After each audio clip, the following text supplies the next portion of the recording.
연말 정산 환급금을 받으면 기분이 좋습니다. 하지만 이 돈이 어디서 나온 것인지 정확히 아는 직장인은 많지 않습니다. 환급금은 국가가 주는 보너스가 아닙니다. 내가 1년 동안 월급에서 미리 뺀 세금 중 더 낸 부분을 이자 없이 돌려받는 겁니다. 국가에 이자 없이 돈을 빌려준 셈입니다. 12개월 동안 나의 돈이 국가 계좌에 묶여 있다가 이듬해 2월에 원금만 돌아옵니다. 이자는 0원입니다. 이 구조를 바꾸는 방법이 있습니다. 원천징수 비율을 80%로 선택하는 겁니다. 매달 원천징수되는 세금을 줄이면 그 차익이 지금 당장 내 통장에 먼저 들어옵니다. 연간 최대 수십만 원을 12개월로 나눠 매달 먼저 사용할 수 있습니다. 오늘은 연말정산 환급 기다리는 직장인 원천징수 80% 신청 안 하면 국가에 연간 수십만 원 무이자로 빌려주는 구조를 정확히 공개하겠습니다. 주제는 연말정산 환급 기다리는 직장인 원천징수 80% 신청 안 하면 국가에 연간 수십만 원 무이자로 빌려주는 구조. 2026년 기준 소득세법 시행령과 국세청 간이세액표 기준입니다. 끝까지 보시면 내 연봉 구간에서 80% 선택 시 매달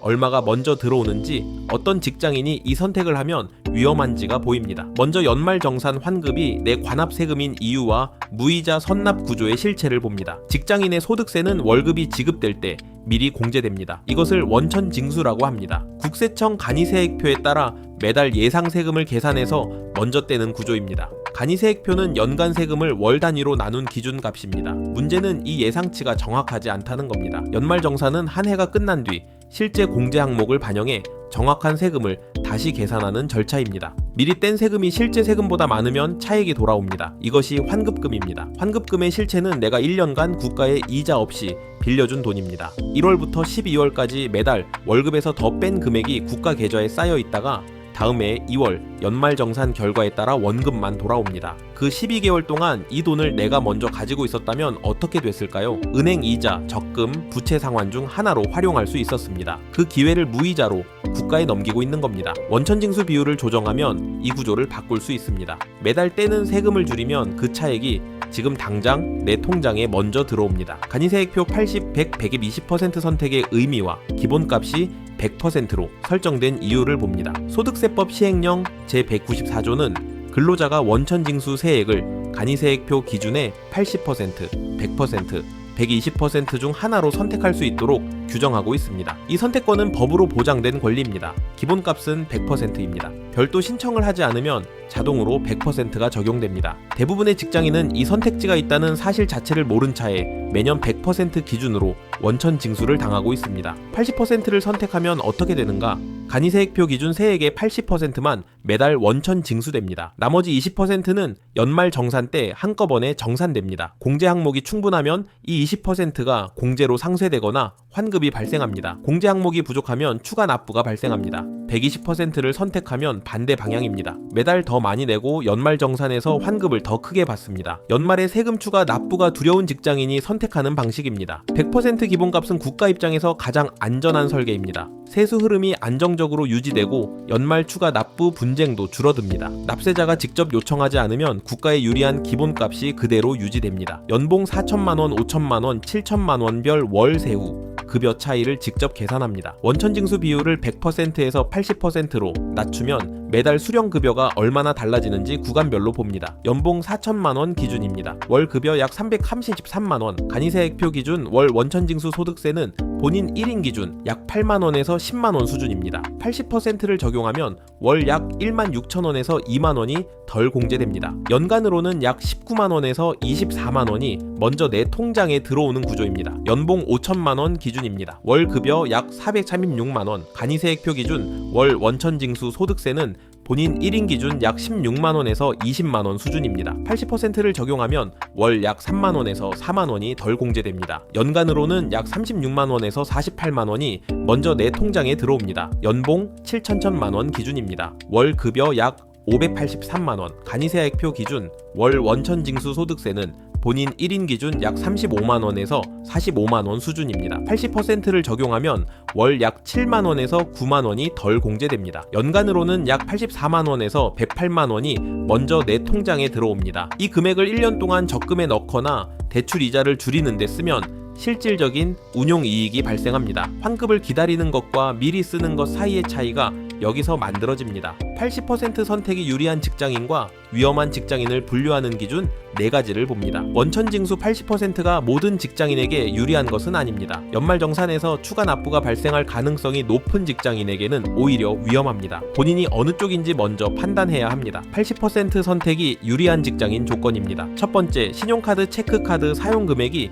연봉의 25%를 크게 넘는 경우입니다. 소득공제 항목이 충분히 쌓여 연말정산 결과가 환급으로 나올 가능성이 높습니다. 공제 항목이 많을수록 80% 선택 후 연말 추가 납부 위험이 낮아집니다. 두 번째, 의료비, 교육비, 기부금 공제 항목이 발생하는 경우입니다. 이미 지출이 발생했고 연간 공제 규모가 큰 직장인은 연말 정산 결과가 환급 방향으로 기울 가능성이 높습니다. 세 번째, 주담대 이자 소득공제, 월세 세액공제 등 주거 관련 공제를 받는 경우입니다. 주거 관련 공제는 금액이 크고 매년 안정적으로 반복됩니다. 공제 규모가 클수록 80% 선택이 안전합니다. 네 번째, 부업 이자소득, 배당소득, 임대소득 등 근로 외소득이 없는 순수 근로소득자인 경우입니다. 근로 외소득이 없으면 연말 정산에서 예상치 못한 추가 납부가 발생할 변수가 줄어듭니다. 80% 선택이 위험한 직장인 조건입니다. 첫 번째, 공제 항목이 거의 없는 경우입니다. 부양가족 없음, 신용카드 소비 저금, 의료비, 교육비 없음, 주담대 없음.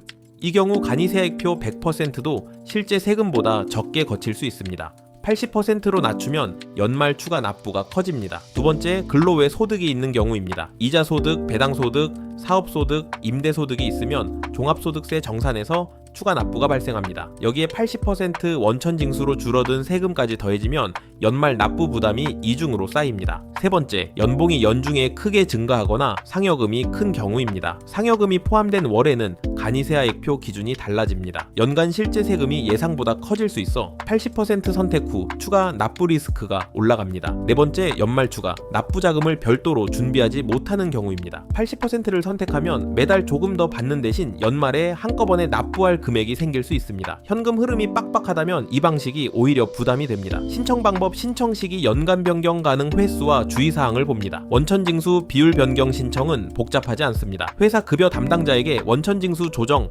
신청서를 제출하면 됩니다. 서식은 국세청 홈택스에서 내려받을 수 있습니다. 서류 이름은 근로소득 원천징수 세하액 조정 신청서입니다. 신청 시기는 언제든 가능합니다. 단 신청한 달의 다음 달 급여부터 변경된 비율이 적용됩니다. 이달 신청하면 다음 달 월급부터 80% 기준으로 원천 징수됩니다. 연간 변경 가능 횟수는 2회입니다. 소득세법 시행령 제194조 기준으로 연간 2회까지 비율을 바꿀 수 있습니다. 상반기에 한 번 바꾸고 하반기에 공제 예상액을 다시 계산해 재조정하는 방식이 가능합니다. 주의사항이 있습니다. 신청서를 제출했다고 해서 회사가 거부할 수 없습니다. 이 선택권은 법으로 보장된 권리입니다. 회사 급여 시스템 특성상 처리 시점이 한 달 늦어질 수 있으므로 신청 시기를 여유 있게 잡는 것이 좋습니다. 연봉이 오르거나 공제 항목에 변화가 생기는 연도에는 비율을 다시 점검해야 합니다. 80%로 고정해두고 방치하면 상황 변화에 따라 연말 추가 납부가 예상치 못하게 커질 수 있습니다. 추가 납부 발생 시 분납 신청과 다음 연도 비율 재조정 전략을 봅니다. 80%를 선택했는데 연말 정산에서 추가 납부가 발생하면 어떻게 해야 하는가? 연말 정산 추가 납부액은 2월 급여에서 한꺼번에 공제됩니다. 금액이 크면 그달 급여가 대폭 줄어 현금 흐름에 충격이 생깁니다. 이때 분납 신청을 활용합니다. 연말 정산 추가 납부액이 10만 원을 초과하는 경우 3개월 분납이 가능합니다. 회사의 분납 의사를 밝히면 2월, 3월, 4월 급여에서 나눠서 공제됩니다. 현금 흐름 충격을 분산시키는 동시에 80% 선택 효과는 그대로 유지할 수 있습니다. 다음 연도 비율 재조정 전략입니다. 연말 정산이 끝나면 결과를 기준으로 다음 연도 비율을 다시 설계합니다. 추가 납부가 발생했다면 이유를 분석합니다. 공제 항목이 줄었는지, 근로 외에 소득이 생겼는지, 연봉이 크게 올랐는지를 확인합니다. 추가 납부액이 30만 원 미만이라면 다음 연도에도 80%를 유지해도 무리가 없습니다. 매달 먼저 받는 금액이 연말 추가 납부 금액보다 클 수 있기 때문입니다. 먼저 받은 금액을 적금이나 대출 상환에 써서 실질적으로 이익이 나는 구조를 만들 수 있습니다. 추가 납부액이 60만 원을 넘는다면 100%로 되돌리거나 공제 항목을 늘리는 방향을 먼저 검토합니다. 신용카드 사용을 늘리거나 연금 저축 납입을 추가하는 방식으로 공제 규모를 키우면 다음 연도에 다시 80%를 선택할 수 있는 환경이 만들어집니다. 핵심은 비율을 한 번 선택하고 방치하는 것이 아니라 매년 연말 정산 결과를 보고 다음 연도 전략을 조정하는 겁니다. 이 루틴을 반복하면 매달 수만 원을 먼저 활용하면서도 연말 납부 부담을 통제하는 구조가 만들어집니다. 연말 정산 환급을 기다리는 것이 아니라 내 돈을 먼저 내 손에 쥐고 굴리는 방식으로 바뀌는 겁니다. 설명란 링크와 고정 댓글을 확인하십시오. 여러분의 부업 인생을